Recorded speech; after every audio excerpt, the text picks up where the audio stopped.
John said, it will be helpful and get those answers to you as soon as we can. Cool. All right. So we'll start with just kind of some of the basics. There is a lot of code going on, so don't get worried if you see a few slides up front. We want to make sure we cover the concepts, but we are going to write a lot of code. So this is what we're covering. We're specifically, we're going to be doing command line and Visual Studio Code for this. Of course, this all works with Visual Studio on Windows, Visual Studio for Mac. You know, you can write .NET in all kinds of editors and stuff. But to keep it simple, we're using command line and we're using the terminal inside of VS Code. And of course, C# and .NET. The principles we're talking about, the REST APIs, kind of apply across anything else. You know, if you're using JavaScript and Express or whatever else to write your services to. Yeah, exactly. All right. Well, it's morning for me, but we're talking pizza. You make a breakfast pizza, John. Breakfast pizza. So the idea is, the scenario is we're working at a pizza restaurant and we're setting up an API for them. And again, the idea with this is that a pizza restaurant may, you know, in these days, you probably are going to also have like a mobile application, and you may also have back-end services where your pizza cooks are going in and updating whether or not they're cooking the pizza or something. And so it's not just the website that you're powering; you're powering the entire operation here. So, yep. And so specifically, we'll create a new API application. We will test it and do all the things from the command line. And the main goal by the end of this, I think a few things. One, of course, you should understand the concepts. But two, you should just kind of feel comfortable to go and create an API application, test it, play with it, break it. You know, Shane, I learned by just writing code and breaking it and fixing it and just playing around. Same for you? Yeah, I would say just kind of plus one your point of just get in and play with it. I think we're going to cover a lot of the basic concepts, but there's also a lot of advanced concepts that we're not going to get into that. Again, this is just that foot in the door. But yeah, playing with stuff. I mean, I was actually building other services, strangely, right around pizza stuff too. And learning a lot, just like trying to, it's like, hey, what do I need next? Let me try this. And it really just kind of catapults you into, you know, bigger and wider band of the technology we're using. Yeah. Yeah. And there's a lot to it. We did like some blog post series and things where we went really deep on web APIs, and there's quite a bit more to learn. But the first step is just being comfortable writing API applications and just getting started. Right. All right, let's talk REST and ASP.NET Core. So, you know, normally when you're browsing a web page, the things you're used to your browser doing for you, your browser is an HTTP client, and it's going and getting CSS, HTML, JavaScript. And so that's kind of the way we think of, that's the way most people interact with web applications. And then they may not know it, but your phone application is also, you know, interacting as an HTTP client and going and getting, you know, maybe CSS and JavaScript, but getting something off of the internet for you. Behind the scenes, there's a way that the computers are talking to each other. So they have these verbs, and they're going to be, you know, because it would be ridiculous to everyone write something from scratch, and browsers need a common way that they can interact with servers. So we have these common verbs. So yeah, I don't know. I mean, Shane, I guess the by far the most common one's going to be the get verb, right? Yeah, it's interesting when you see the list, because we've been looking at it for years and we go, oh, this completely makes sense to us, right? So we'll go through what each ones are and kind of what they do and what the responses might be. But get is what every single client out there does in order to, again, get the data from its source and represent it. And then, you know, post, we're sending something, and delete, obviously, we're deleting something. And we'll get through some examples of all of these as we go through. But get is certainly the most common one we all start with when it comes to APIs. Yeah.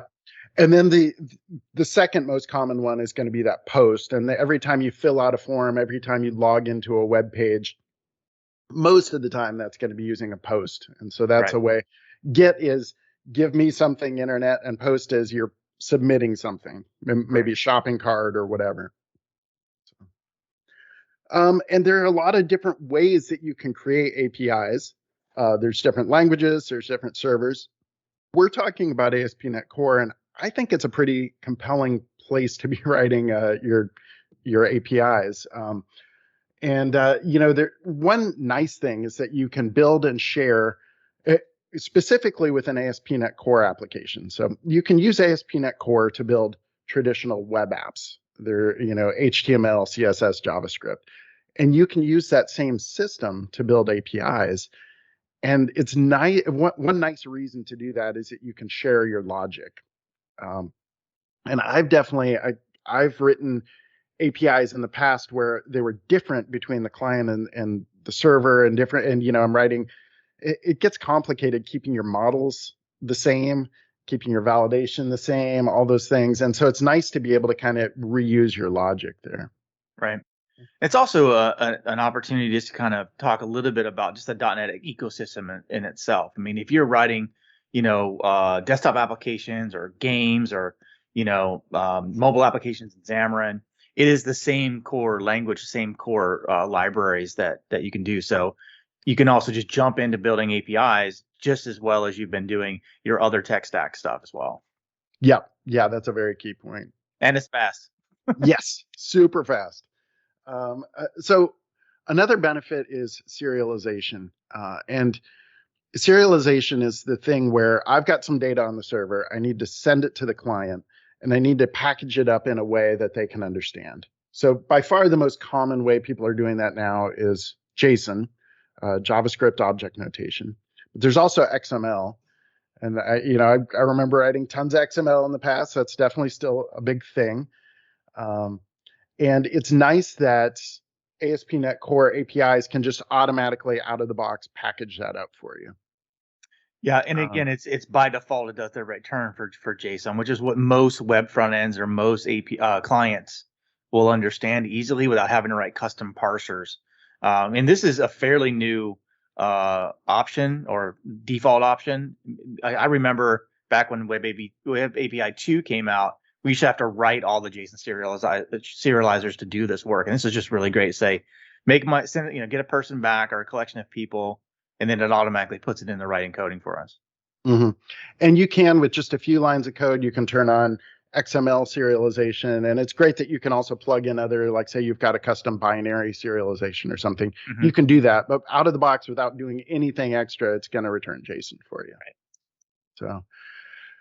So, authorization and authentication are really important. There are also things you really don't want to get wrong. And, by far the biggest advice I always give people is don't write your own any of that stuff if you can help it. Especially now, things just get really complicated with tokens and refresh tokens and all the different protocols.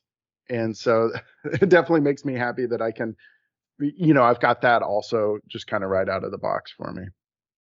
Yeah, and this is another one where we've done a really good job of just having this middleware where we would just say, services.add authentication, right? And it just works. So we're not going to go into that so much, but just understand that the concepts are very easy to learn and understand when it comes to doing the authentication such.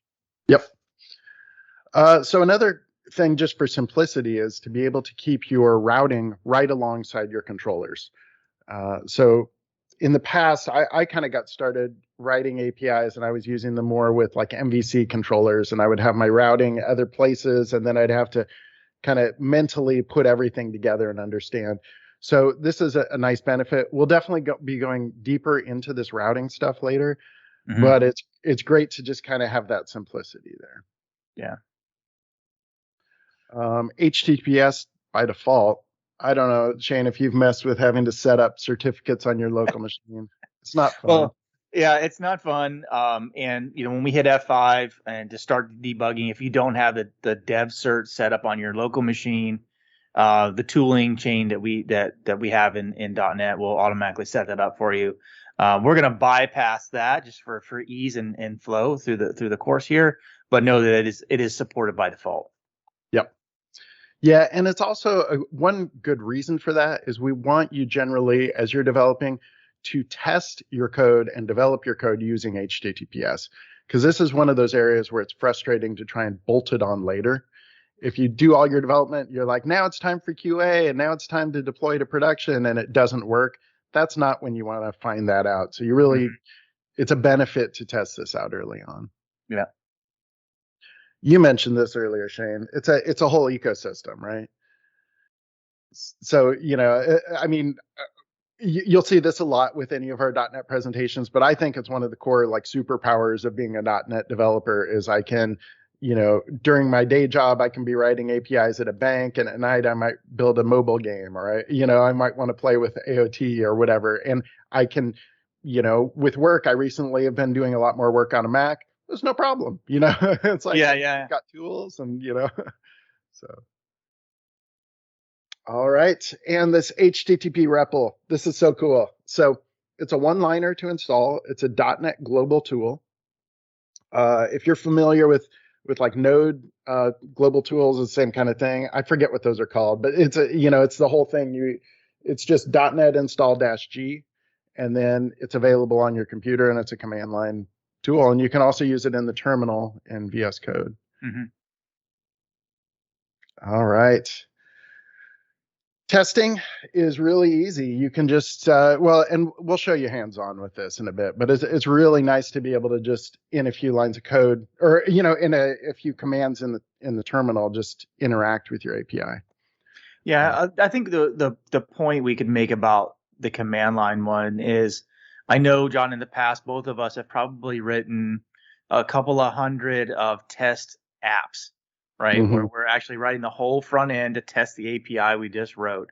And this kind of keeps us from having to do that. And then also uses some just semantics around getting a list, and actually using a command line. It feels very natural when it comes to testing this.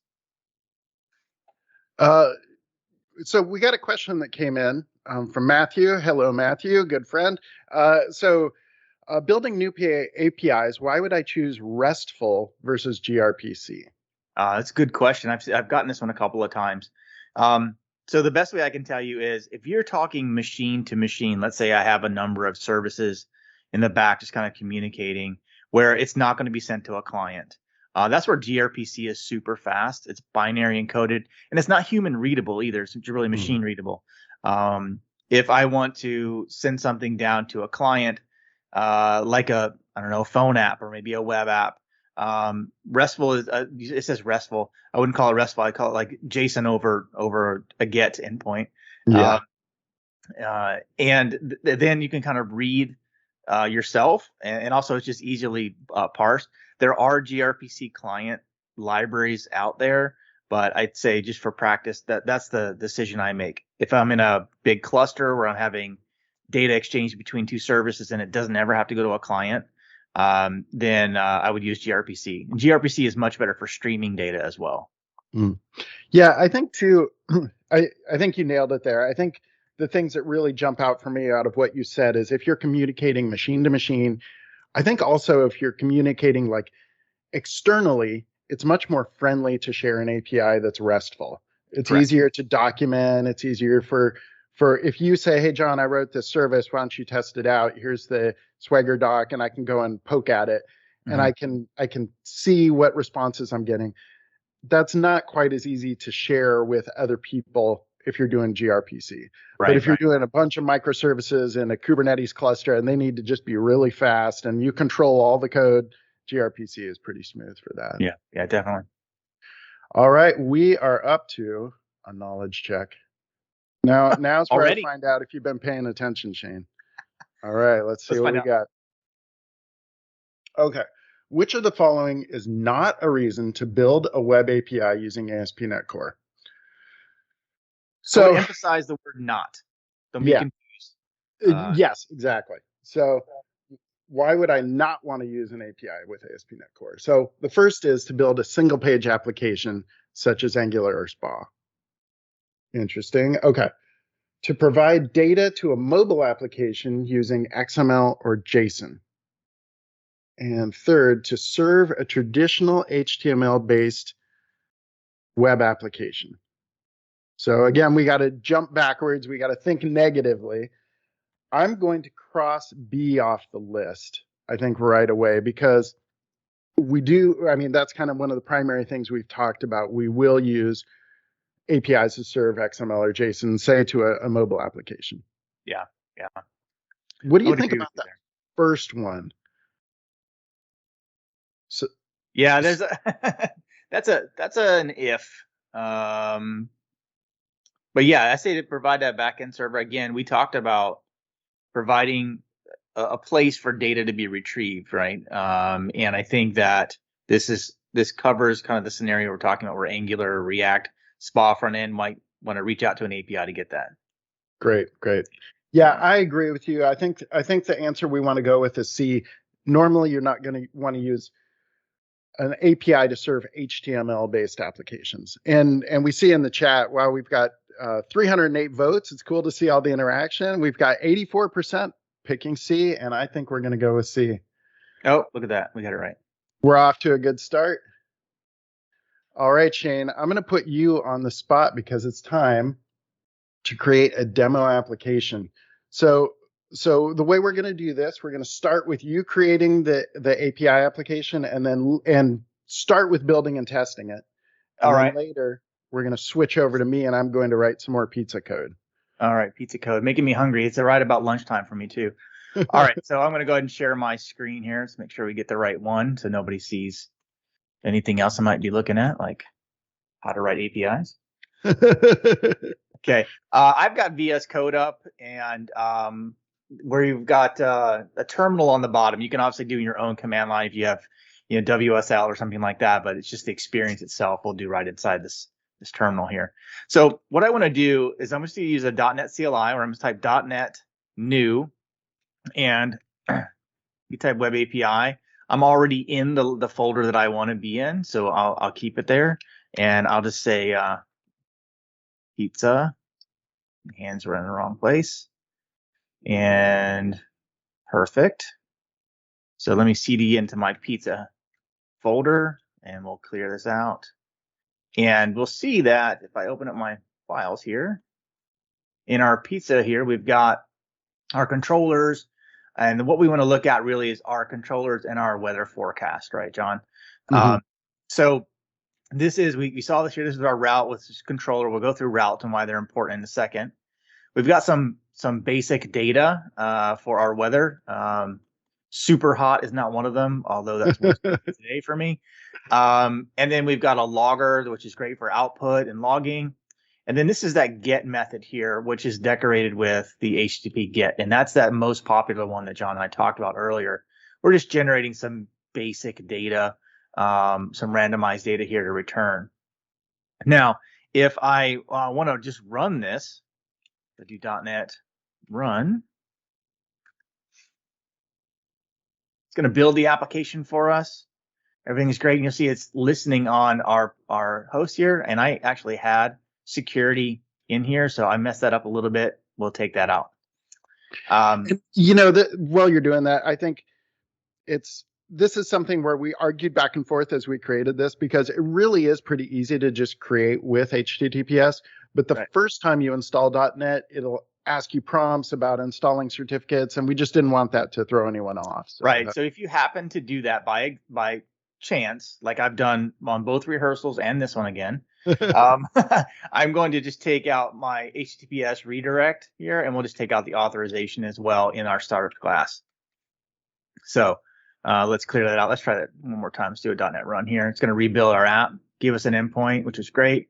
And we'll go to this 5,000 here. Oh, let me bring this up to the right place. And again, don't be concerned if this happens, because you need to make sure that our routing, if I go back to our VS Code instance here, remember that we want to go to our route, which is the controller. And by convention, it says weather forecast controller. So I know that the endpoint is going to be weather forecast. So I think that's a key thing you're pointing out here. For this one, we've only got one controller, but an API application may have 5 controllers or 100 controllers. And so that's how, and we'll talk more about this, but that's that routing thing that points us at the right controller. Right. And you'll notice that by going to that weather forecast, we get a JSON return. Like I said, it's by default. And here's our random data. If I actually refresh this a couple times, it should change. I saw 115 somewhere on one of these Wow. values, which is super hot. Yeah. Yeah. So we have like a 6 in freezing. Some of these might not actually match up. Oh, there's 107. I'll be close to that today. Nice. It'll feel. So that's a really easy way for me to run and test to kind of get started here. But we also have that HTTP REPL that's available to us. And I think, John, we're going to go through that a little bit in a second, right? Yeah, we are. In fact, I think you could go through that now. Okay. So Yep. I've got the app running right now. And what I'm going to do is just add a new terminal window here. And let's get the noise out of here real quick. And if we just do HTTP REPL, and I'm then going to remember, pass. yep. I'm going to pass in my endpoint. I always get this wrong. So you can, if you forget to type in your endpoint, it's fine. You can add it, but it's easiest if you type it in right now. Right. So now we've connected to our application, and it actually looks at the Swagger endpoint. This is Open API description, and this is really how it finds out what's available to us. So what I'm going to do is hit LS to get a list of what's there, and now we have weather forecasts. I can CD into weather forecast. No, I don't want to do that. I just want to say get, right? No, I think you do need to CD into it. Oh, look at me. I always forget that. There we go. Now we have our endpoint. With that, now I'm just going to type get. And you'll see that in the terminal window here, I have the same results that I had in the browser. So I could just run that weather forecast. If we have more API endpoints, if we CD'd up here and then do the list again, we would see those other endpoints in here too. I think, John, we're going to add some pizza controllers and things to this example, and you'll start to see where we're going there. Yep. Now, there was a question, John, I'll ask you this. A question from David says, why HTTP REPL instead of curl? Yeah, it's funny. And then Partha also asked, why not use Postman? And we're not selling anything, right? So like HTTP REPL is free. You can use all of these for free. And use whatever makes you happy is something Scott Hanselman says, and I always agree with that. There are some benefits to why we're using HTTP REPL here. Compared to curl is kind of a general purpose HTTP thing. You can use it to say, go to a URL, get me some stuff, but it doesn't have it's not built for REST development quite as much. So right. And then Postman is nice as a client. And there are some others out there. I was using Insomnia the other day. There's some other nice kind of REST clients. Yeah. Those are more client applications, and it's another thing, like you're switching between them. The thing I like about this is I can use it directly in the terminal, and it's not like a big thing to pop over into.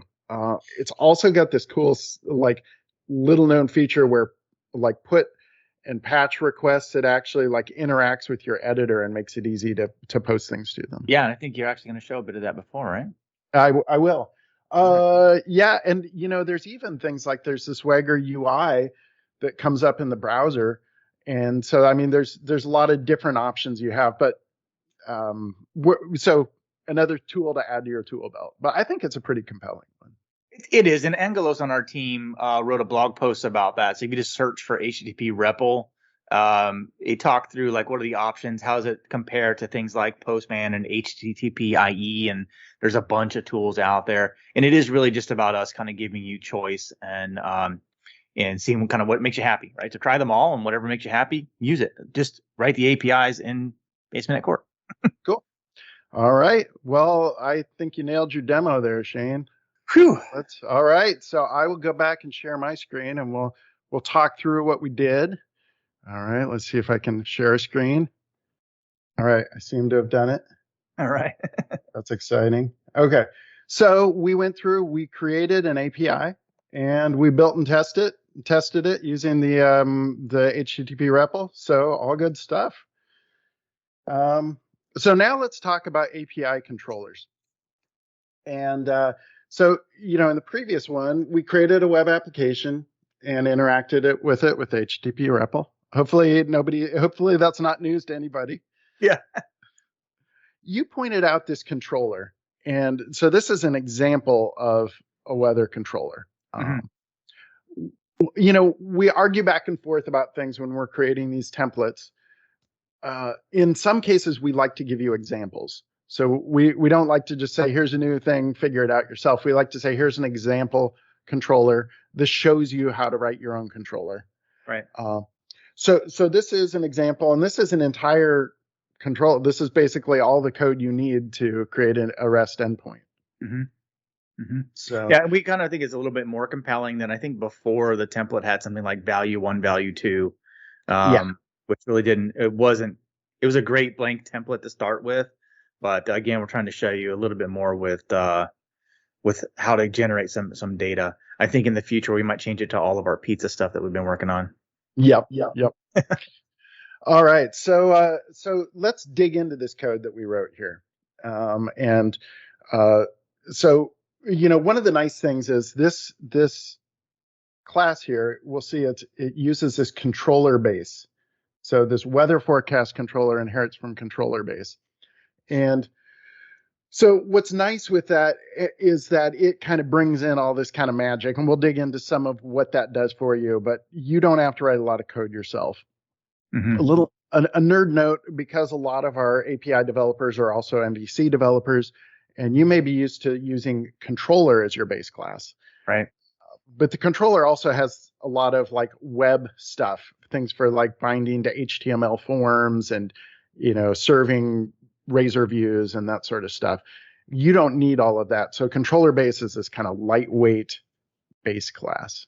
Yeah, it's specifically for handling the API stuff, and you're about to hit right on what I was going to say. Cool. All right, we've also got this API controller attribute and this route attribute. So that API control, we've got the controller base, which has kind of like methods and things on it. The API controller is kind of magic too, though, Shane, right? Yeah. So the API controller gives you a lot of base things around kind of what are the return types, and it'll tell you that if you've ever gone to a website and you got like a 404, like it's broken, right, or not authorized, or you get some code or a 500 or something like that. We have all these types of returns built into this API controller, so you don't have to add a lot of libraries to make all that happen. But that just basically says that it is designed for API interaction via the verbs, those get, put, post, and deletes verbs itself. Cool. All right. And then we've got this route attribute as well. And that's what, in your example, you did this weather controller, and it brought us over to the weather controller class.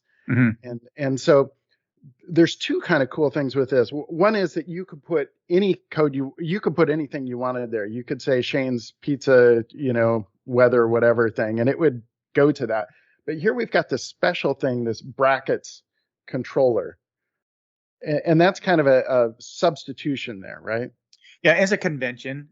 So it just basically, if you name your class, like this one's weather forecast controller, it takes basically, think of it as it's taking off the word controller off of your class name for your endpoint. So if this said pizza controller, we used to be able to go to /pizza. There's other things we can put in that route as well. So let's say you want to put all of your APIs underneath a path of /API. We could go in and type /API and then put in those square braces controller, and then the endpoint would then exist on /API/weather forecast. What's the benefit of using this like controller substitution instead of just typing the word weather controller there? Well, one, if you rename it, right, I think that that helps too. But that route attribute really just allows you to do control and consistency across your design. So if like I said, everything wants to be under /API, or I want to go with the convention of forecast controller. If I did a file new add API controller and just named it, John, it would generate John controller and then know that path would be on /John. So it's just like, it just does it for me and establishes the routes without really having to do a whole lot of thought. Yeah, that makes sense. So being able to rename and refactor is definitely nice. And then also just kind of having less code to think about and maintain. Right. If by default, I and everyone on my team uses this controller, it's just kind of a standard, what your route is going to match up to. Yeah. Cool. All right. And then we've got this HTTP GET attribute. So I would assume that's going to map that HTTP GET verb over to this method. Yeah, and that's it's again trying to keep you from having to get caught up in some of the basics of these verbs and implementing them. The saying I could have named that. It's now this method's named get. It can be named whatever. I need some weather or whatever, and it just knows that when that get request comes into the API, this is the method that's going to then execute and return those results. Nice. Okay. Yeah, so that gives me the flexibility to name or rename my methods whatever I want, and then I can very quickly see get is what's going to go into this. Right. Cool. All right, we are up to another knowledge check. Another test. We're getting so much knowledge going on. All right, so get ready. Okay. So what is the purpose of that API controller attribute? So that's an interesting one. And for this one, we didn't do what is not a purpose. So this one we can actually think. What is the purpose? What is the purpose? Okay. So it enables opinionated behaviors that make it easier to build web APIs. Yeah. Sounds pretty reasonable. Okay. API controller is the base class, which provides standard functionality for handling HTTP requests. All right, third one, API controller provides routes HTTP requests to the associated controller class. Well, I don't. I have some thoughts on this one. So I think that it's not necessarily the base class, right? So if I'm looking at B, the base class, we talked about the differences between MVC and APIs. And we want to use controller base as our base class, is what I recall. Mm-hmm. So that's right. Yeah, controller base is that base class, and then API controller is it's an attribute, not a base class. So we're going to cross B off the list. Sure. What do you think about C there? I think C is a trick. I'm going to cross C off the list. We did talk about something that routes HTTP requests to associated controller classes, but that's actually routing. So that's the route attribute and not the API controller attribute. So I'm looking at our results over here, and we've got a mixed bag. We've got a little over 325 votes right now. Yeah. And it looks like it's leaning towards C. We've got 41% at C. All right. I think I agree with you. I think as we talk through this, A is actually, I think, the right answer here. Yeah. But we are bucking the trend. I do see, as I'm saying that, as we're discussing, there's more votes coming in for A. Yeah. Let's go ahead and vote for A while it's still the underdog. Yeah. We've got a question here too related to this a little bit here, John. Does the class name have to have the controller suffix? I do not think it does. So you can use others, and there's different logic that you can use. You actually don't even have to inherit from controller base. Right. But there's more magic that happens for you if depending what you do. So you could name your controller class whatever, but then you just need to pay attention to that route attribute. Mm-hmm. I think it's been a bit since I looked at it, but that logic will strip out controller if it's there. But if it's not, it's not going to explode on you. Yeah, it's a naming convention for sure. So yeah, if you're going to use the controller token in the route, then controller should be in the class name. All right. It is time for us to do some demos. This is time where John writes some code. We'll see really fast. This goes. Yeah, exactly. So we're going to do two different steps here. First, we're going to add a data store. And for this data store, this is not really the focus of what we're doing. We're not doing a whole bunch of API stuff in this section. We're just setting it up so we can actually write a pizza API. So I'm going to go through this relatively quickly, and then we'll focus on the API specific stuff in the next section. So let's switch over. I will bring up my code. All right. So I've got basically the same thing that you just wrote. I've got, oops, let's get that full screen. Okay. So I have this the same application. It's running. It's got just the API controller. So it's got this weather forecast controller. And I'm going to want to go through and add a data store to this application. So first of all, I want to track my models. So I'm going to go into here and I'll say Control C. So I'm going to stop my application. And then I'm going to go and I will add a services or a models folder. Go models. And actually add a file and a directory at the same time. I could type /models/pizza or whatever, but I'm going to do this in 2 steps just to avoid any extra special typos. So now I'm going to create a pizza class.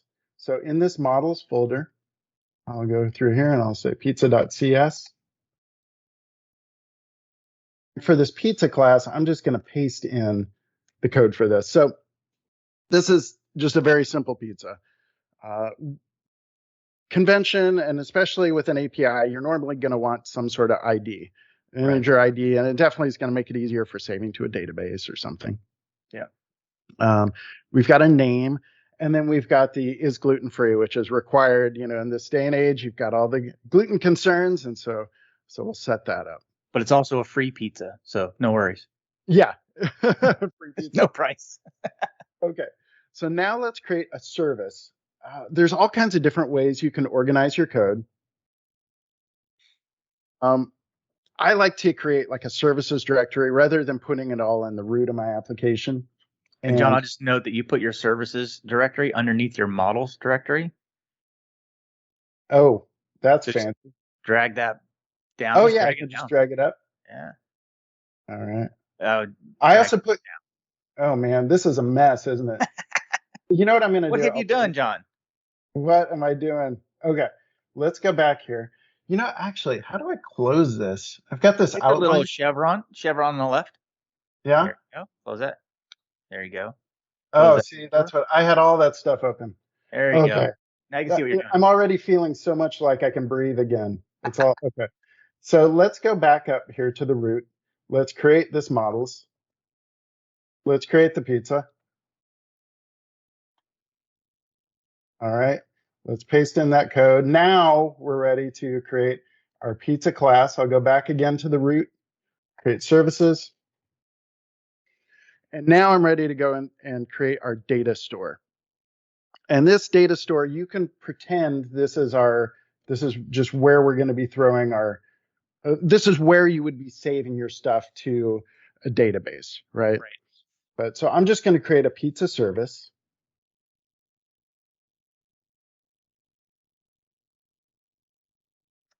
All right. So I'll talk through this real quick so it's not completely smoke and mirrors, but this is really our pretend database. So this is our entire database here. It's a static list of pizzas. And then we initialize it by creating 2 pizzas right off the bat.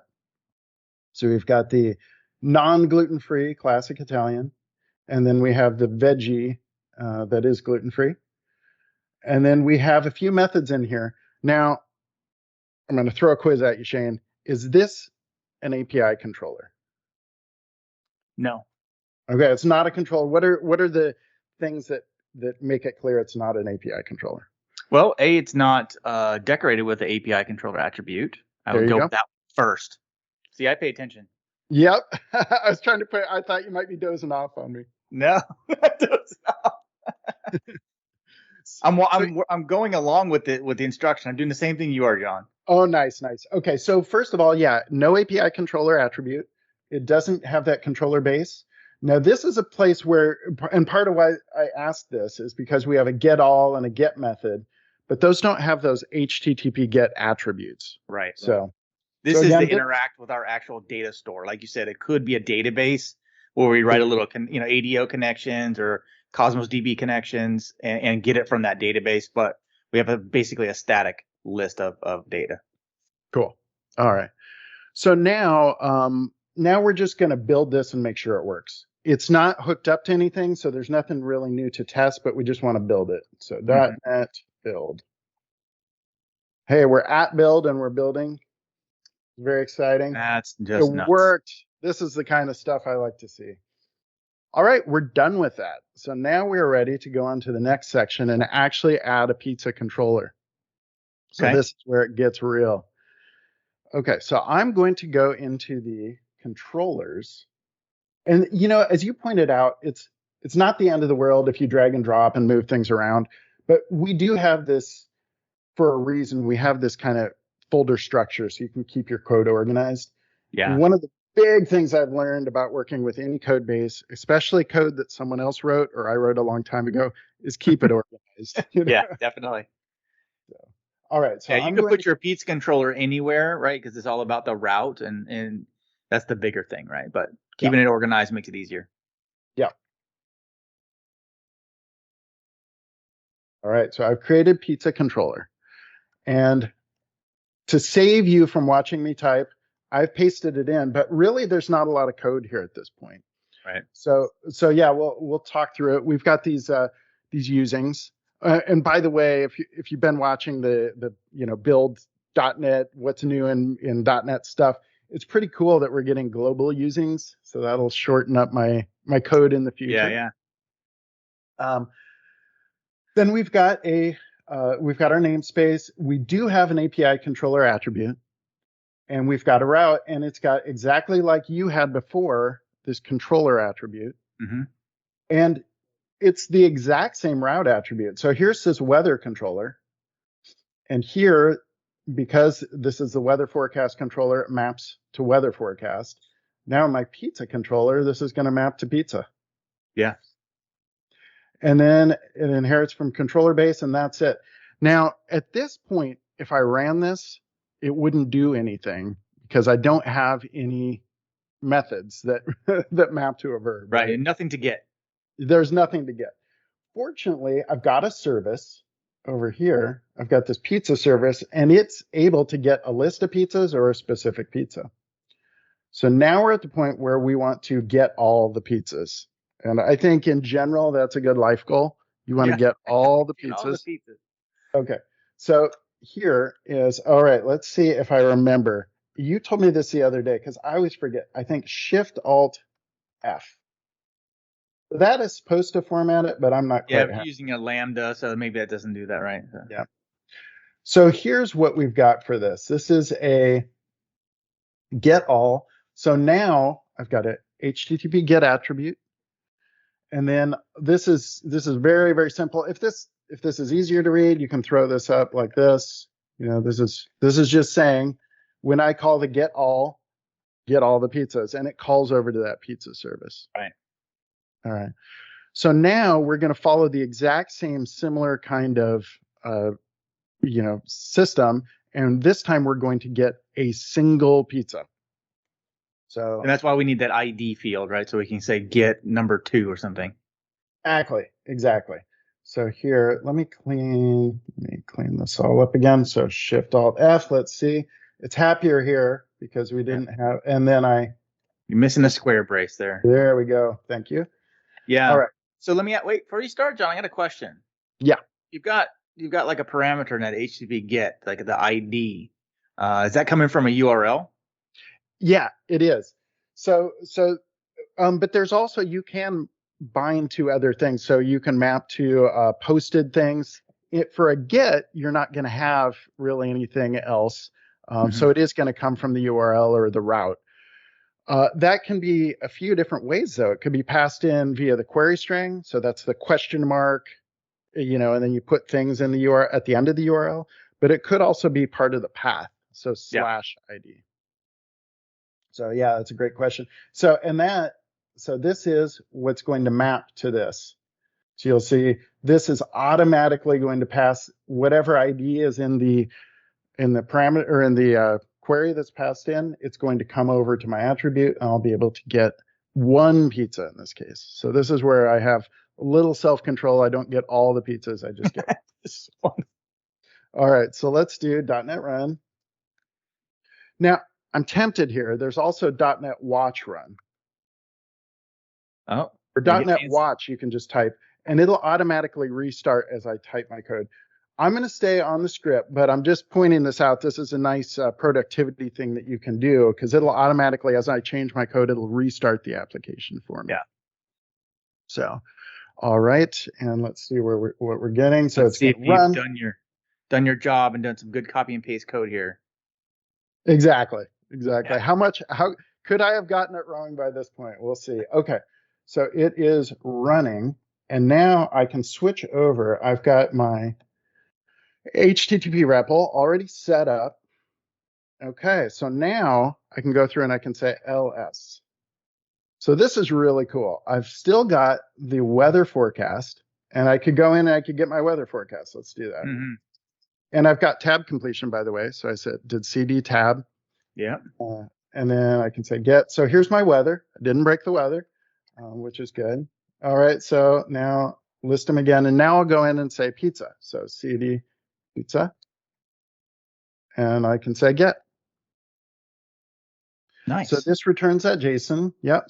And so this sends back. Now this is cool because in my pizza service, I created a couple of pizzas. This is just C# code. I never wrote any JSON formatting. I never did anything fancy with JSON. But just by nature of it being an HTTP, an ASP.NET Core API, it did that for me. So right. I call get. That's this one here. Get all the pizzas. So now let's get one of those pizzas. What are you in the mood for? Are you looking for classic Italian or veggie? I'd go with the Italian, I think. All right. So let's get. Whoa. Let's not do that. Get one. So there we go. So there it just got one pizza back. So, and we'll look at this in a bit, but here this is an HTTP response code. Right. And then it's telling me this is JSON data. So this, as a person, I don't care about this, but as a computer, as the way computers kind of talk back and forth between each other, they need to know this. Mm-hmm. And so that's going to make it easier for the computer to do that. Kestrel's the ASP.NET Core server, and then it's doing some chunk transfer encoding, which I assume is a good thing. And so downloads a little bit at a time. Exactly. Yep. All right. So I'm going to go completely off script. I want to get pizza number 12. Get 12. All right. So it is not allowing me to get pizza number 12. It's throwing the book at me. It's very unhappy. Sure, so it says it's not found. It gives me a status code of 404, which I happen to know is an HTTP not found. And this is a cool thing that we're not going to dig into now, but this is a neat thing that's just part of how API controllers with ASP.NET Core work. Is it actually includes a trace ID. Right, which we can use to build maps on how a session went through a particular application or how calls went through. There is a trace ID, it's a reference ID to the actual request, which is really neat when it comes to doing things like App Insights and other telemetry. Exactly. So like App Insights, for instance, that's an example where you may have a web application that's also got an API, that's also got a database and a cache, and it's very confusing, like what went wrong? Why was the pizza not found? Right. And so this makes it easy to trace that request. Yeah. All right. Okay. I think that we have covered the basics here. We've talked through getting a pizza, getting a list of pizzas. We've tried to get a non-existent pizza, and that didn't work, unfortunately. Otherwise, we'd have 3 pizzas for life. All right. So now I think we can go back and we can talk about what we learned. No, I think we're going to go through some, like, how do we make a pizza? Okay. So let me see. Create a pizza model, add, build the web API. Yeah, we did all that. We did all that. So now I add the controller, and at this point, we only are doing the get a single pizza. Right. Now we're going to talk through some CRUD stuff, and then we'll actually build that out. So. Okay. I'm going to try and work through these CRUD operations. I think they're pretty we can go pretty quick through this. Yeah. So these are the verbs. We want to map, again, we'll talk about CRUD. It's that create, read, update, delete for our operations of our pizza. And John talked about get, which is the read operation that maps one-to-one. And you'll see that in the slide here, we show the attributes that you would put on your methods to support those types of requests for put and post. I think that it makes pretty much sense when you look between the the acronym values and what the operation is. Yeah. So the post here is this is where we want to create the actual pizza. And when we say we want to send the data to our API to have something created, there's various status codes that we can get returned as a part of that. And you'll see that that's what's built into that API controller attribute on our class that has this stuff built in. So again, you get a 201. You saw when John tried to get pizza 12, it was a 404. You'll get that on the get. On the post, if you try to create an object that just has a bad values in it, you can get an error code 400, which is the bad request. So yeah, these are useful for like having these standard error codes makes it easy to process things and understand. As I'm writing client codes or browsers, they understand all this stuff. That created at action 201 is going to return. It's going to say, yes, I created a pizza. And it also returns the information about it, like the ID, so I can get that back. Yeah, exactly. So post creates a brand new pizza, and then put is a way of kind of updating an existing one. Yeah, and I get these two confused, right? So put and post. I'm like, what's the one I need to do to actually create something? So I've always remembered with put, it has the U in it, which means update. So kind of remember that as if you ever get confused around there. So if we're modifying or changing values here, again, we're just going to call that put. The client will call put, send the data to be updated. And then you can see from the results, these are the common results that you should send back if you have issues with it. So if it's updated, no content is the actual result, which seems a little confusing, but it'll send back a 204, which means it was updated in our particular data store, being the memory cache. The not found is an interesting one, because in the case of John's 12, if he said I wanted to update item 12, we would validate this 12 even exists for us to update. And if it doesn't, we can send back that 404. And then if we send a number 12, and then in the actual pizza object, it has a different ID, like maybe 10, then we'd say, hey, these don't match. Something is wrong in your request. And that's why we would send back a 400. Okay, cool. And these ones are ones where you kind of need to use your judgment sometimes as you map them over. You need to think, what do the verbs say? What did this status code say? And the intent here, if you're intending to update a pizza and we don't have that pizza, then not found makes sense. If you're trying to update a pizza with is gluten-free, maybe, well, that's not a value we can accept. And so that's a bad request. Sure. Cool. All right. What's next? Delete, maybe? Right. Delete. So delete's pretty simple. Get rid of one of the pizzas. So yeah. And again, the not found one is the most important one. It's like, hey, delete 12. 12 doesn't exist, so we're going to send back that 404. If we are successful, then that's, again, that no content result. I think that delete's probably one of the easier ones, along with get, to understand. Agree. Cool. Yeah. All right. So now let's go right into implementing those operations. So let's go in.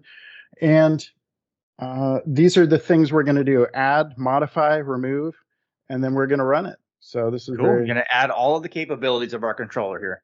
There we go. Okay. So first of all, we want to be able to add a pizza. So let's switch over into here.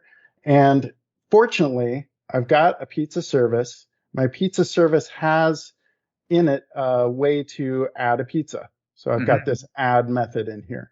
So I'm going to go into my controller and I'll go to post. So post is for creating a new one, and putting is for updating. I will always remember that till the day I die. The U in put stands for update. So thank you for that, Shane. You're welcome. So there we go. And then we'll Shift Alt F our way to some sane looking code. So what this is doing, there's no parameter to map. We're posting because we're creating a new one. So there's no ID for it yet. So it's going to accept a pizza. It's going to add it using the pizza service.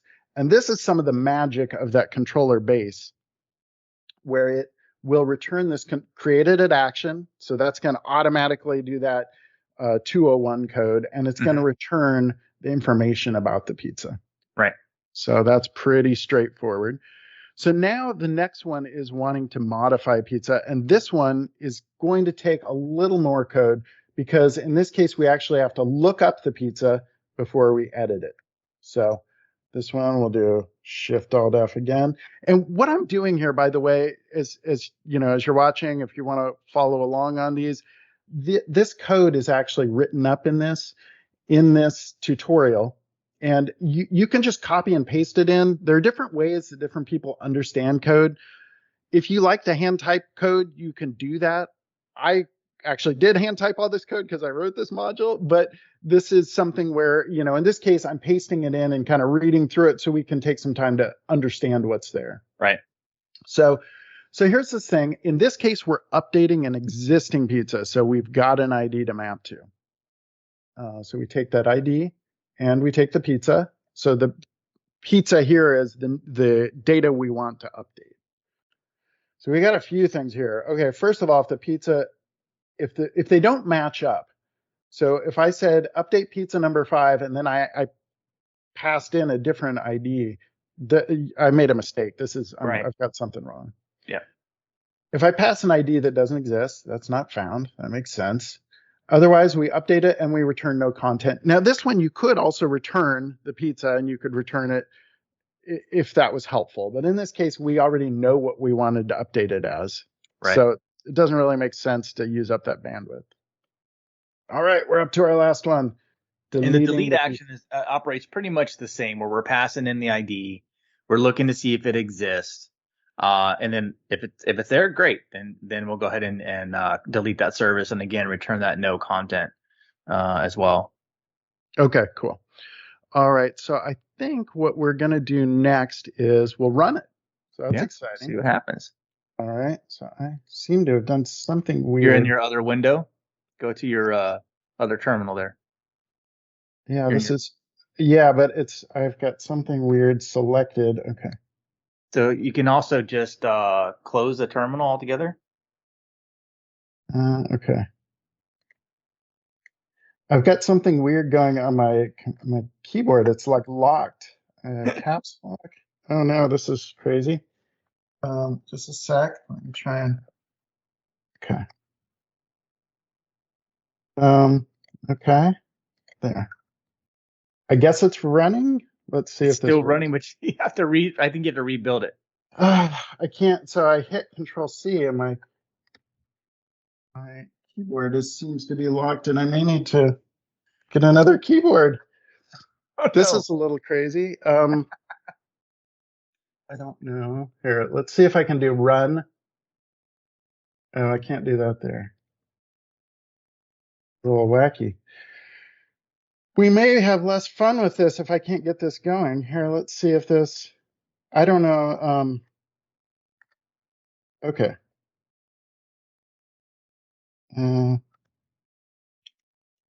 Okay. It's like, this is crazy. My keyboard seems to be completely whacked out. Okay, let's try this. And let's try opening up VS Code again. All right. So let's see about this. Trying to help out, John. All right. Yeah. Thank you. That's a little wacky. I'm trying. I would have to rebuild everything. Okay. So no, I think I've got it running now. All right. Cool. Thanks to Rob in the chat for the. Okay. So now I'm going to separately. That was crazy. Okay. So HTTP REPL. And we're doing localhost. In 5,000. Perfect. All right. Wow, that was a little bit of fun. Okay. So switching over here, we have the pizza running. We have okay. So now let's do ls. Okay. So we have our pizza. It just has get and post. Let's see if I have all my stuff. I may need to build it again. Can you go into pizza and then do the ls on it? Okay. There it is. Okay. All right. So now we can test out some stuff. So what do we have available in this pizza? So first of all, this is something I definitely want to show off.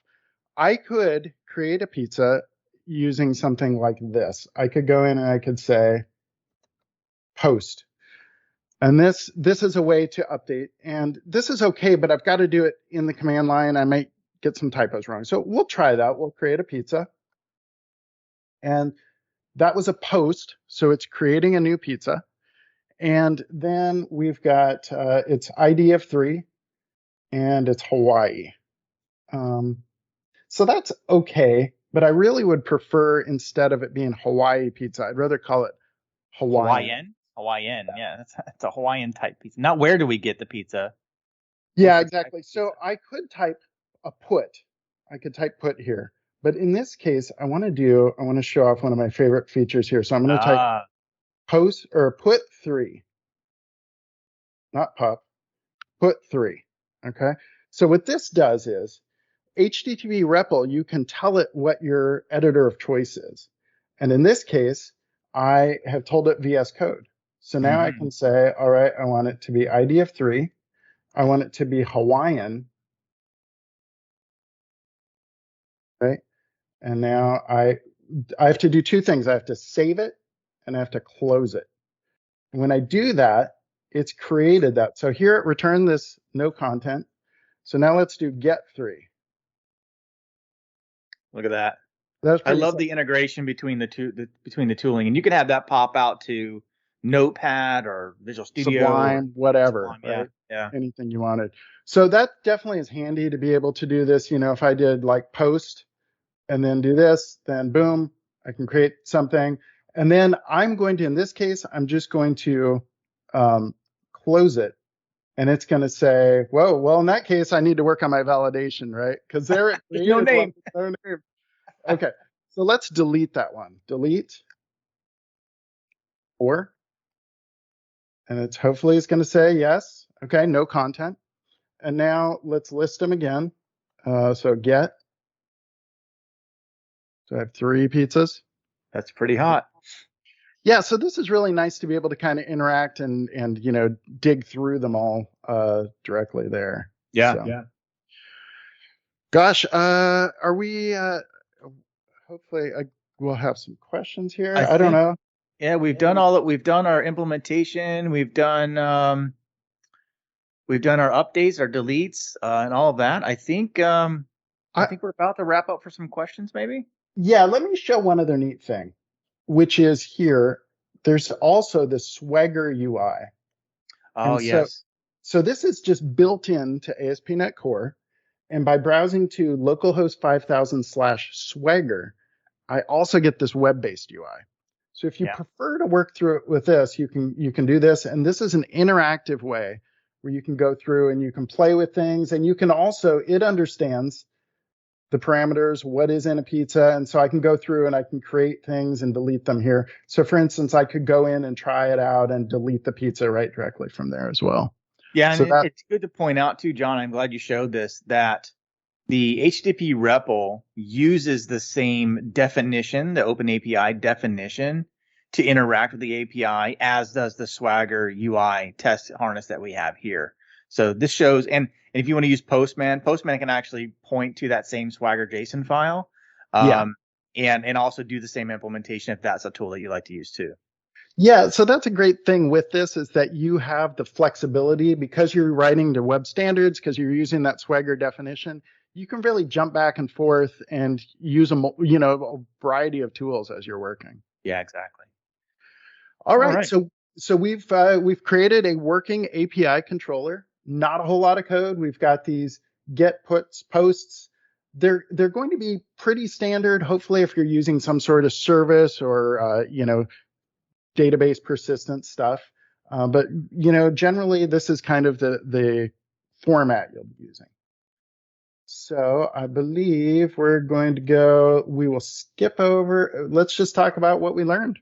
All right. So we learned how to create a web API. That was pretty good. We used an in-memory database. This is definitely a place where we'd say don't use an in-memory database, because as soon as I close my application, all of those pizzas are gone. So you're actually going to be using any framework or something like that in the future. We learned about your basic CRUD operations. And we learned how to test using the command line, which I think is some of the, even if you're a seasoned API developer, there's some neat tips and tricks in there for you. Cool. All right. So this is available. You can go through this as well as there's an entire learning path. So you can go to AKMS Con 062 and you can go through all of that. And I don't know, Shane, there's just a ton of great content coming out. Yeah, we've got a weekly Learn TV series. I think, John, if it's on the next slide, we highlight that. Where we've got I think the next one is June the